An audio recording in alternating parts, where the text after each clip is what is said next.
that someone, one person, if he says something,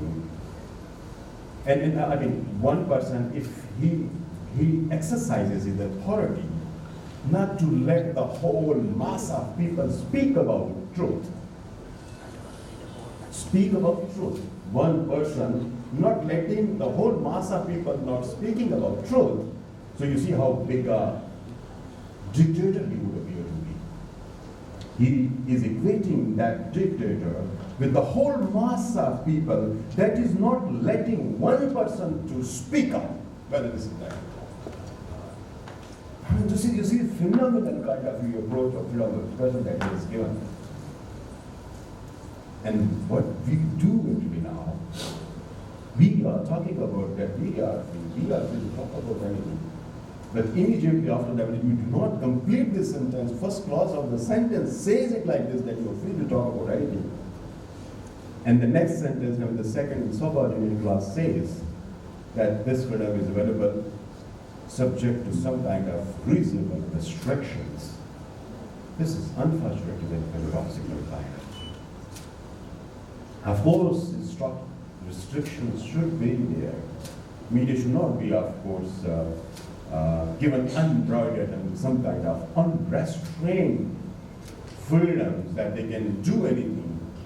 Because this is what that has been accepted even by the American Constitution, when some over 200 years ago in the First Amendment they were saying out of those five Bill of Rights, where the five freedoms they were talking about, one that there would be no statehood or Congress would not respect any particular religion, and the second right that has been given to the people, that was about there would be nothing as such from the Congress side that is abridging and curtailing the freedom of expression and the press. And that was in fact the case, where you would not see that the American Constitution is allowing any law that is abridging or curtailing the freedom of expression. So more than 200 years back. But still after a very long time they came to know about that this is important, that we need to have some kind of protection for the people, those who could be the vulnerabilities, those who could have a lot of vulnerabilities. For example, the children, the women, the elderly, some very delicate issues which are not supposed to be talked about in the society, because societies have certain delicacies. In that case, of course, they are talking about it, and in 1962, when the Missouri State High Court is giving this decision that, okay, freedom is of course unbridled, but we have to have some kind of, prior restraint and some kind of communication that is potentially some kind of danger in there. And that was the time they talked about two very important things, that crying fire in a crowded theater. You are in a crowded theater and there is one just outlet from where you can just go out. And if somebody is crying here, by exercising his freedom of expression, calling it this bomb in the room, according to that there is a fire in the room. So what would happen? You will all, of course, try to rush from this very small conduit. This gushing style might have proven to be harmful for some of the people, those who are weak, maybe the elderly. What would happen? The stampede and some kind of losses. And if I have been given this responsibility to say what would happen, it means that I have come to know about it, that there is some kind of danger is there, and still I'm doing to exercise this right of freedom of expression. This is not possible. And the second sentence they had given was, if there is any clear and present danger available in the communication, then there should be some kind of prior restraint on that. There should be some kind of prior restraint for that. When there is a very clear and present danger. So of course I am saying that freedom of expression, or information, or media is very important. But it should not be, of course, that kind of big list of reasonable restrictions. It should be very little and more like a cultural kind of thing should be there. Some kind of, the sensitivities that in fact touches everybody's heart, that should be there as a sensitive issue, and we should say something to the media that they should be very careful when they are to say something about it. And of course, there is a very important question that is always there, and this is what? That we do not have any kind of control on the butt on the, functioning of the media. Who can have media? The one who has, his kitty is full of money, whether ill-gotten or through some legal source. Whether you are engaged in some kind of business and you want to protect that business and want to have some kind of media, because media are the powerful institution in society. So you have a media and then you have all the businesses that you are operating. Nobody is there to talk about that. Because you are holding the reins of a very powerful institution. If somebody is there to bother your business, you will of course open up your media criticism against them. Where does it happen like that, unfortunately? I hardly have any example from the world where this kind of situation is there. One man is controlling everything.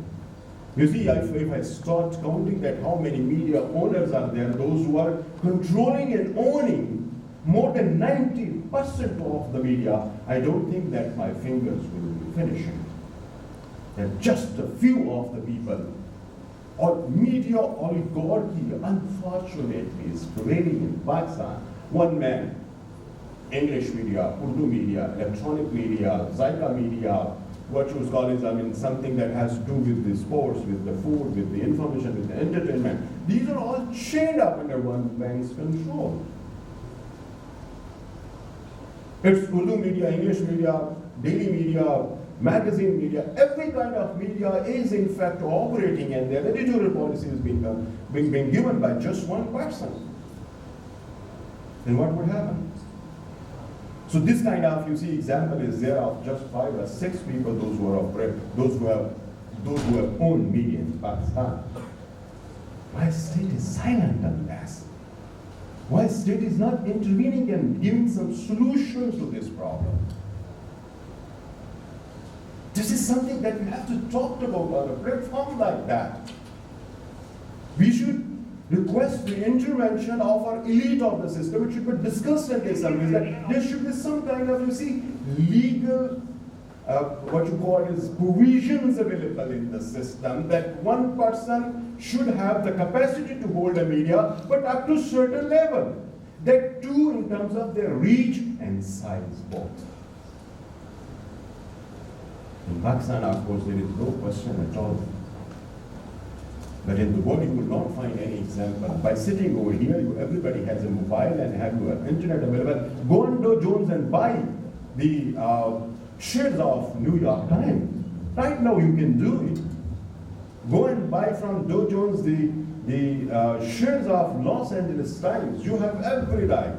If you have more money, buy more and become part of their board of directors and then dictate the policies to the media.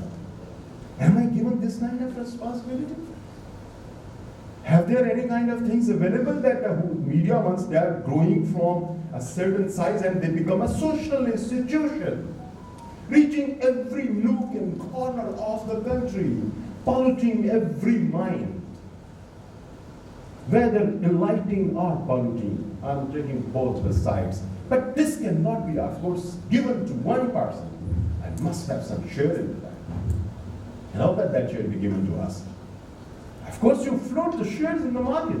If you want to have maximum profit out there, I leave 39% of the shares with you. You get the maximum profit out of that. But the question is that, should I be giving that the whole responsibility of what is to be given to me tonight in the news, in entertainment, in different newspapers, in the editorials? This right should not be given to one person to decide. I should have some say in that.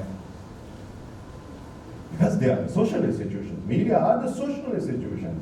As Edmund Burke said, that media are the fourth pillar of the state, the Irish MP from the UK, some 200 years back. When he was saying the media are the fourth pillar of the state, then it should be the fourth pillar of the state through some means, through some kind of legislation. So the problem and the solution is that we have to come up with this, that there should be some very cogent legislation for the ownership of media in the society. Because without that, we will be very fastly sliding on this, realm of deterioration, unfortunately. So we have to talk about it. The first thing that I talked about it, that there should be, of course, freedom, but freedom, restriction, that is in fact giving some kind of, you see, some kind of curtain and bulwark to some of the institutions.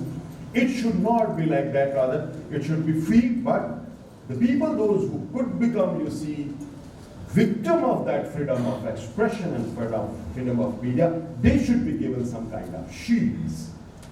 They should be protected from the unbridled freedom. But we cannot, of course, have this kind of, you see, stupid paradoxical statement that you are free and your media are free and you have given complete freedom of expression. At the same time, you say that there are restrictions as well on your freedom of expression. You give it and the other, you give it from one hand, you're taking the freedom from the other hand. So this is not possible. I mean, this is something very important that we have to have some kind of legislation. The second thing I have just talked about is that the media, of course, they are unbridled and they are, of course, owned by tycoons. So they have to be somehow given some kind of, what you call it as, we have to introduce some kind of legislation on there. Next very important thing, I just shed a light on that very slightly, a little more on that is, that media are in Pakistan, you see, they are accelerating the conflict in the system. They are part of the unfortunately conflict. So how to reduce it? We have to in fact change the rating system that I consider that the rating, that is called TRP, target rating point. That is one of the most flawed system that we are following in Pakistan. What happens? They create the conflict, they make two people brawl on the media. In a talk show, what happens? I do not like it, but still I'm tuned to it. I'm still tuned to it, even though I do not like it. Because this is something spicy. Maybe when it is ended, I would be saying, oh my God, how bad they were. They should not have behaved like that. The media should not have played it. But the question is that I've been sticking to the media. I have been on it. So what happens? Once you are there, of course, then they are grabbing you and then, of course, sending you or, you see, selling you to the advertisers and making a huge chunk of money. So this kind of, you see, TRP system has to be discouraged. And through some kind of legislation, this should not be there. And we should come up with something else. Some other system is to be introduced. I have more often talking about in the capital, in different TV programs, and the ministers that there should be some kind of IRP, impact rating system should be there. Impact rating point should be developed. So I have a complete plan for that as well. I have put some of the things on my social media as well. That's talking about the IRP, impact rating point, how it is to be introduced and how it is to be calculated. Because it should not be that there are more of the people, those who are watching it. Rather, what kind of impact that is virtually creating on society and the mind of the people. So IRP, I mean, TRP should be replaced with IRP. That's a very important thing. Next very important thing is, unfortunately, when we talk about media, then this is something very interesting to understand. When we talk about media, especially I'm taking it in the context of Pakistan, we are usually concerned with only the news media, the information media. And you know, in Pakistan, in world over, the situation is also something like that. There are only 20 to 25% of the chunk of total media are dealing with information and the news. And whole of our discussion and our departmental discussion, everywhere in the universities, you go Punjab University, you have Islamic University, College University, we talk about news, and information only. And you know how much of the percentage of the total media they are? Only 20 to 25%. We do not talk about 70 or 75% of the entertainment, information, different kind of, you see, cultural media. We do not talk about them. What are their policies? You see one program that is on Hum TV, in just 24 hours time, that reaches to 100 million viewership. 100 million viewership. What's there? What are their contents? Whether they have any kind of cultural policy that they are following? Whether Pakistan has given them any cultural policy? This is something very ironical for us to understand and to think about. Everywhere in the world, you see what happens. If you want to work on some good idea, then there are banks available, those who are there to sponsor you. And they have been made, you see, obligatory by the state institutions to provide funding for these kind of programs and films and all kind of, you see, what you call it as a cultural industry. We do not have anything like that. Yes, my banks are available to give me loan for the house construction, not contributing anything to the society but to individuals only. They are giving me loan for buying a vehicle, more vehicles on road, more pollution, and of course more import bill because they are all using petrol. What is cultural policy? Do we have a program that is talking about our culture and our cultural value system? Is it something that is protecting our cultural values?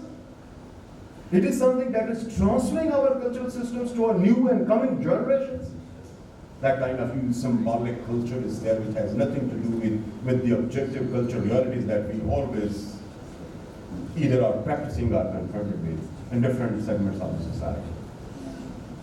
So this is something very important that we have to talk about, that 80% of the media, which is in fact entertainment. And there should be some kind of, you see, government level policies for that as well. We have virtually policies on it.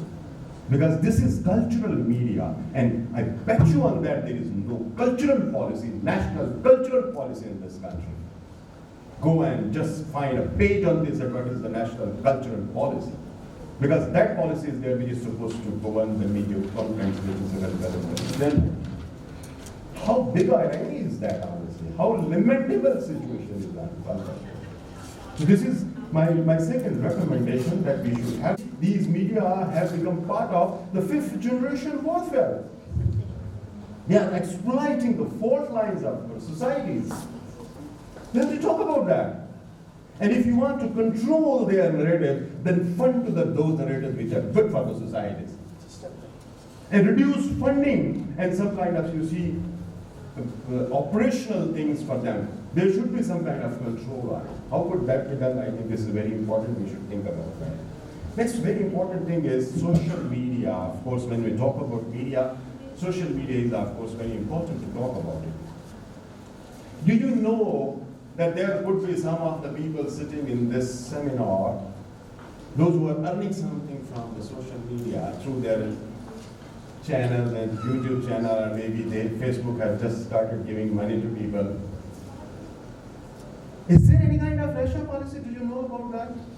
Are these things registered? People in Pakistan, listeners are in Pakistan, content creators are in Pakistan, users are in Pakistan. Where the money goes? Where the money goes? Money goes to Silicon Valley. What content should be there? You have no control on them. You can simply file an FIR in FIA, and that will be directed into PTA to stop these kind of what we maximum can do with this social media. Do you have any list that how many of the people living in Pakistan are getting some kind of money? This is totally untaxed money. State is providing them these facilities, and state is not being given anything out of the share that you get in as shape of profit. Nothing. No data. No policy. We have policies, but only about the contents. We do not have any policy that how to operate it, whether you have to get registered with some organization, whether the money that you are getting out of the contents that you are playing on your social media, what to do with that, whether this is taxable, it's not taxable. Who is to talk about that? And I know some of the people, those who are earning millions of rupees, millions of dollars, and they are running out of that. I think this is a very serious issue, and we have to talk about it, that there should be some kind of, you see, financial regulations. Because there is money which is totally unaccounted for. We have to, in fact, look on this. So this is, again, something very important we should talk about. And the last thing, as I was saying in the very beginning, that media are contributing to the conflict in the system. I think this is the best time that we should not support media to perpetuate and escalate conflict in our society. For that, I had a proposal that we should go for developing a conflict index of every media that is operating in Pakistan. Conflict index. That could be done on hourly basis. That could be done on 24-hourly basis. there should be some kind of conflict index, and conflict index is in fact giving you an idea that what kind of program is there and how much, we have to define conflict, that on a rating of 1 to 10, where we can feed it to be rated. This should be through scientific means we can rate a media on some conflict index. So, once there is a media organization or a program or on conflict, there should be less money that has to be diverted towards it in shape of advertisement. This is very important. And there should be some kind of policy by the state on this. If there is no policy, we can go for some kind of counseling of the 15 organizations, multicultural 15 organizations, which are giving more than 90% of, economic resources to media organizations to operate in Pakistan and develop these kind of conflicts. We should talk with them that take it as a CSR, corporate social responsibility part, and do not divert your money to those media channels that are creating conflict in the society. So more the conflict in the content, less the money that has to be diverted. More the development contents, of course, more the money that should be diverted for that. And I think for that, we have to have, we need to be savvy on it, and we need to talk about it, and we need to, of course, educate our lawmakers that there should be some kind of policy on that. We cannot, of course, continue media to develop this kind of conflict and to become part of this kind of conflict in the society. I think there should be some kind of end to that. With that, thank you very much for your passionate listening, and I'm very sorry that I have not been again able to conclude my talk within the given time. Thank you very much.